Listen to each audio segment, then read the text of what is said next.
Today, we're going to go over how Dr. Casey received his dentistry degree here in Iceland, became an orthodontist in America, and who paid for that, and how easy it was for him to come back here and practice in Iceland and the entire EU.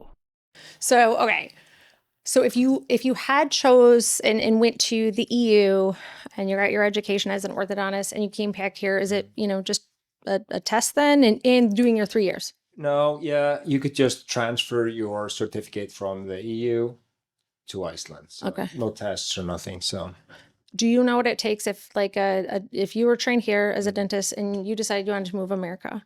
Do you know what it would cost you to practice? cost a shitload. I mean, I would have to go back and do general dentistry in a program, residency. Mm-hmm. And they had a program like that in Rochester. Mm-hmm. That was a 3-year program, I guess. Mm-hmm. And there's a lot of foreign dentists coming there from Asia and from all over South America and stuff, and doing 3 years and doing the boards and everything. And I was just looking at them. I was like, shit. Who the hell would want to do that? Yeah. I don't understand it, why you're trained at somewhere else, right? And maybe there's some countries around the world that, depending on the type of care you want to provide, maybe it's more appealing. I wouldn't think so looking from the outside looking in. But yeah, so it is not only just that 3-year program they have there, it can also take 2 to 3 years for them to even get into that program. Absolutely. The English proficiency, they have to pass all these tests and stuff. And so it's crazy. No, yeah, I thought it was too much. It was tempting because we really liked it in the States. It was really nice in Rochester. I had my wife and two of my older boys. Yeah. And so we had a great time. And it's, an experience of a lifetime. Yeah. Spending some time there. But so I actually thought about it, but then I thought, shit, 3 more years and doing the boards and getting licensed. You're like a grandpa by then. No, shit. I'm not doing that. Getting all that debt, which even reminds me, I meant to go and ask, when you're talking about purchasing your practice, do you mind sharing how much, any specialist office, if somebody was to, what's the average? What buy in an office? Yeah. And you can do it in ISK. Yeah. Okay. ISK, yeah. Wow. Not in the business of buying dental offices, but I would assume like a general dentist's office, buy in the equipment and the patients, so to speak, the patients register. You'll probably be paying 50 million or something. 50 million ISK. I have no idea. I know. I'm like, where's my calculator? Yeah, nothing. So I'll figure that out later. I'm sure it's a lot less. Yeah, it's a lot less in the States. But we in Iceland run our offices, general dental offices, in a different way than in the States, I guess. It's changing now. It's getting more into group practices like we have here. I'm the orthodontist here, and we have 5 other dentists. Oh, really? Dentists. Okay. Yeah. So, and we run this as a group practice. But it used to be only one guy. Yeah. With one assistant. And so I can't even imagine. That was like back in the day. I still meet some practices or some doctors. They're like 79 years old and still practicing. What are you doing? Do you still have to hold your arm? So is that about would you say it's about the same price, or does it increase when it's a specialty office like your own? Increases. Okay. Probably, yeah. Just because the income is greater in a specialty offices than different specialized equipment as well too. So yeah, probably. Yeah. More equipment and stuff. Yeah. So tell me if I read it correctly when I stalked you as much as I could online. Do you have a son in orthodontic school as well? No, I don't. No. Okay. All right. I thought I was reading something online about it too, and I was like, all right. So is any of your family, any other family besides you said your sister-in-law? I got my sister-in-law is a dentist. But no, I got 4 sons. One of them was graduated from the university, but that was mechanical engineering. Oh, nice. No, I'm the only dentist otherwise in the family. Yeah. It's in America, I just try to tell people, because I was a forever student for a bit, didn't know what I wanted to do. And it was like pushed on you. As soon as you graduate, you have to go into college, you have to go in. And I wanted to party. Like, I don't want to go ahead and learn anything more. And with my kids, I'm like, oh, get up, experience life, Yeah. right? And then figure out what you want to do, because you don't. We have so many doctors that are within my client base that maybe they were an engineer first and then decided to go back and be an orthodontist, or, or a lawyer or anything else like that. And I'm just, to me, kudos for that ambition and, eagerness to have the type of debt that comes with it. But I can't even imagine. So, yeah. But okay. So talking about your coverage that you have here in, your timeline, you graduated in Iceland here in 2002. Yeah. Okay. 2-year break, do a little partying. Oh, yeah. A little skiing, partying. That's all right. Nobody's judging you. Having a good time, at least. Yeah. And then orthodontic school and coming back here. So like, Yeah, I actually did, after the University of Iceland, 6 years dental school, I did 3 years of general dentistry. Okay. In Reykjavik, Mm-hmm. which is, I think it's really beneficial for you to do some general dentistry, go through all the stuff, and then you kind of know what you want to do, and you see what you want to do, and but you still touched on all the other fields. So I think that's really beneficial. So I can absolutely imagine on that one. So, being the only orthodontist here, there's no need for marketing at all, no. right? Tell me what your staff and your team look like here. Like, just, how many technicians you said? Those are dental assistants on our side, but yeah. I have one, we are 5 at the office every day. So it's like a little, I want to say I kind of run a boutique orthodontic office. It looks boutique, though. It is beautiful. All right. No, so I mean, in the sense that it's small, and I think we do well. You know, we deliver good cases, or most of the time. It's beautiful. I'm not gonna lie. Like, you can't find much about you online this practice. So I knew I was going into the middle of nowhere in my own head, and I was pleasantly surprised. Oh, very good. That's nice to hear. Thank you. That's a terrible thing for me to say. I was just like, okay, what are we doing orthodontics in a house that is now an office? Bar, Which, by the way, we went to a restaurant on our way here that actually had cows. Yeah, that's right. Yeah, close by, an hour from here. Yeah. Good. It smells sometimes. When we walked in, I'm like, what is this? I don't know if I want to eat whatever they have. Oh, yeah. And then as soon as I said, I'm like, oh, okay, it smells like cow shit. So there it is. Okay. Now, coming back to the office, we're 5 at the office every day. Got 1 at the front desk. It's me, the doctor. Got 1 dental technician, and then 2 other staff members that are assisting me at the chairs and cleaning and preparing and stuff. So it's kind of the way we run it. And I work 4 to 5 days a week. I think it's common in the States that orthodontist works like 3.5 or 4 days the maximum. Right now, because they're graduating with a debt, like they have no choice. Right? Like, unless their parents add some sort of money that they're putting into it, it is.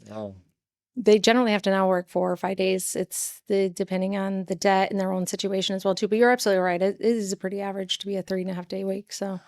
Yeah. I work 4.5 or 4 to 5 days. 4 days the 1 week and 5 days the next week, so it alternates. But seeing about maybe 45-50 patients a day, and it's nice. Just yourself or with everybody? Yeah, with everybody. Okay. Yeah. And so when you do coordinated care with the oral surgeon or anything, what other specialists are here to work with? None. I'm the only specialized dentist outside of Reykjavik. So no oral surgeons, no prosthodontists, no periodontists, no restorative. So you're trying to tell me general dentists are doing endo? Absolutely, yeah. No, but yeah, show your face. No, but being in Akureyri, which is, like I said, the biggest town outside of Reykjavik, we have some dentists coming in, or specialist dentists coming in. Okay. And for example, there's a periodontist that comes here to this office, actually here. Oh, nice. Once every month. Okay. It's really good, you know. And he does all kinds of stuff. Okay. Then we have one other office in Akureyri. There's an oral surgeon who comes in there. So endodontist as well comes here. So, but You get a general dentist, and they're like anterior or premolar only, and it's got to be like straight. So no, yeah, I don't miss endo. So I cannot imagine even being a dental assistant. It is the most boring procedure to sit through. I lose myself. So, yeah, that's crazy to me to know that that's far. So it brings me, I want to ask, as far as you having a pediatrician that comes here, yeah. When they're billing out to the government for anything, is it just anywhere they go, right? Like they can bill out under their name here, or is there like additional documentation that they have to provide to do work other places? No, I think it's just their name, and it's easy. Yeah. Yeah, absolutely. Yeah. Huh. Just bill it through the office in Reykjavik, whatever. Yeah. Yeah. So it's not on my hands; it's all on their hands. You know what I mean? Yeah. Yeah. It's so crazy. They're not an employee of me, although they call me into Sure. my office. So. But it's great that it comes with it. So, I have a practice that's a pediatric and ortho, I have a handful of them. And anytime we bring on, an associate that we want on there, it's a process, like 60 to 90 days per insurance company if they're going to be in network with it. Yeah. So you just have this gap in this lull where you're going to be out of network. Again, that face you're making is crazy, right? So the patients end up paying more, which again, I absolutely hate the insurance system in America, specifically in dentistry. So I would rather everybody be out of network. But, there's only one insurance company, the largest payer, that forces their patients to pay 100% full the day of service, and then they'll reimburse them. All other ones play a little bit nicer, right? They'll pay the provider directly. However, but again, if you are in network, it's a process, like, to get in. So, I have one client that a very, very large pediatric practice, and bring on their orthodontist as well too. And, it can take I think it was like up to 6 months for that. So there's such a need in, in the poverty that they have there that, these kids can't go without. And so the doctors are in there, they have a license. And so oftentimes a practice owner is just going to pay that doctor until they're done, so they don't wait, or like some of the insurance companies that maybe not pay or anything. So there's a lot of investment that the doctors have to have as well to bring somebody in. It's a terrible thing. I'm actually working with one of my clients. She purchased a dental office, and it is just ridiculous how many things and steps you have to go through to just practice. She's 25 minutes away from where she's at right now, right? It's just a different address. It's wow. Yeah. It's no, I don't have a satellite office or nothing like that, but it wouldn't be anything different, location wise. So do you have somebody that does like your claims, like an administrator up here or anything? Yeah. Okay. Yeah. Do you know, like, if you had to say it's a massive snowstorm, you're the only person that came in, you'd be able to fill out a claim yourself? No. I just had to chat. Yeah, no. So no, absolutely not. Okay. So you'd be screwed. That's fine. Yeah. So with other doctors, it's crazy to me that they don't know anything, which brings me to the next question. Like, do they teach you anything about business in the insurance system? No. So you're just like, you're coming in, you're like, I'm winging it. Yeah, Let's absolutely. just figure it out. That's how it is. That's how it is. I mean, only clinical dentistry in university, and when you get out, you go to different courses to know how to run a business, how to open up a business, just sign up for all the license and stuff. But no, but like with the front desk person that fills out all the claims and stuff, I just want to know.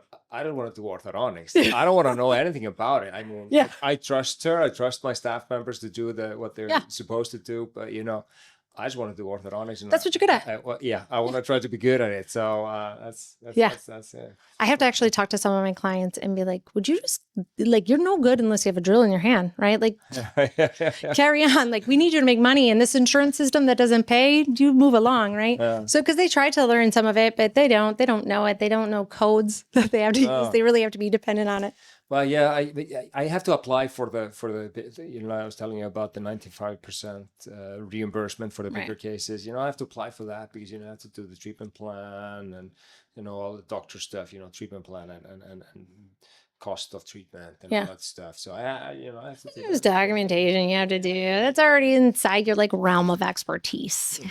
So, But I hate it anyway because you're spending time at the desk and you come yeah. in at night or Sunday afternoon to finish this off and stuff. So Yeah, no, that it's would suck. boring. Okay. Boring. Yeah. No, I wouldn't want that. At least, you have it. Like a lot of, again, too, in America, doesn't matter what specialty is, they have to really rely on their team to even do Yeah. like a lot of the clinical notes and making sure that they're getting, some of the diagnostics and everything else like that. And of course, the doctor does the diagnosing and everything and has to review and sign theirs, but they have a lot of help doing all those things. Yeah, but I know in the States, I get classmates from ortho program, and they're running bigger offices, but traditionally in Iceland it's been like smaller offices and doctors doing a lot of the things that the assistants are doing in the States. Yeah. I mean, tying in, changing wires and stuff. I pretty much do that. Oh, look at you. I'm great at it. No, but the staff does some as well, They and of Yeah. course Yeah. like changing wires and stuff, the arch wires. The staff does all the records and all this stuff. So Yeah, we joke around about some of the things that the doctors shouldn't do, even clinically. You don't want somebody to, all the assistants will do things like, the rubber bands, everything else like that. But doctor does all the top stuff. And you almost have to, right? Like, and you that's a whole thing, even in America, it's kind of moving into, you have to make this balance of like not playing the games at the insurance company, or it's a quantity over quality, right? Like you will push those limits for it. So then it brings me to my next question as well, too. As you coming into a practice, you know absolutely shit about the insurance system, claims or anything. And you just have to rely on whoever's there that works, that they're doing their job. Is fraud a thing? fraud is a thing, Okay. but it's and I hate it because there's probably a handful of dentists in Iceland that Yeah. are not how do you say honest. Mm-hmm. But it's not a big thing. There was a couple of years ago, one was caught, so they kind of look over everything Sure. more in details because of that. Yeah. But it's not a big thing. It's Okay. not a big thing, no. Yeah. But of course it exists. It is, especially when we have, so doctors in America, right? They don't learn anything about that stuff or even running out of business. And they depend on it. And, they could have a administrative team member who is, 60, 65 years old, who's probably doing processes, most of the time doing processes as it was 40 years ago, Yeah. which now some of that stuff is constituting as fraud. And so I have to oftentimes come in and be like, we can't do this anymore. And they're like, well, we've always done it like that. I'm like, I don't care. It's like, it's fraud. You can get in trouble for it. So Sure. yeah. So, I mean, It's so easy to let the wheel run, It doing is. it again over and over for years and years. Well, I don't want to do work that I'm not good at, right? So I get it. I would avoid it at all costs. Be like, just tell me what I have to sign. Just please. Yeah. That's I don't even go into my kids' elementary school, or elementary, when they were in elementary, like to do anything with crafts. I'm like, no, I'm not good at this. I don't want to do it. So I certainly would go ahead and as a doctor, go over to the other side with the administrative aspect. No way. Yeah, no. Not even trying. That would absolutely suck. So, well, I have absolutely enjoyed talking with you, and knowing that there's a little bit of the crossover, like a comparison as well too, which I was surprised about. I was pretty ignorant going into this and wanting to interview doctors across the globe and even in our nation and the challenges that they have. I would have thought that dentistry was part of the universal health care. And so it's been great learning about that and some of the different challenges that you guys come out with and the similarities, right? You don't know how to run your dental office. You hope everybody else does. So, there's nothing wrong with that. So, but yeah, it's been really, really great. I'm so thankful that you answered a random email. Yeah. Thought it was a spam, but So many other people actually thought this too. I know. Well, it is. I'm like, I actually had to go into ChatGPT which do you guys use that at all? Do you know what that is? But Okay, yeah. No, I have now. It's my new Google. it's even in Icelandic, you know that? Really? See, it's amazing. Yeah. It is like, I'm going to get, I feel like it's making me dumb, right? Oh, Like yeah. I don't have to think anymore.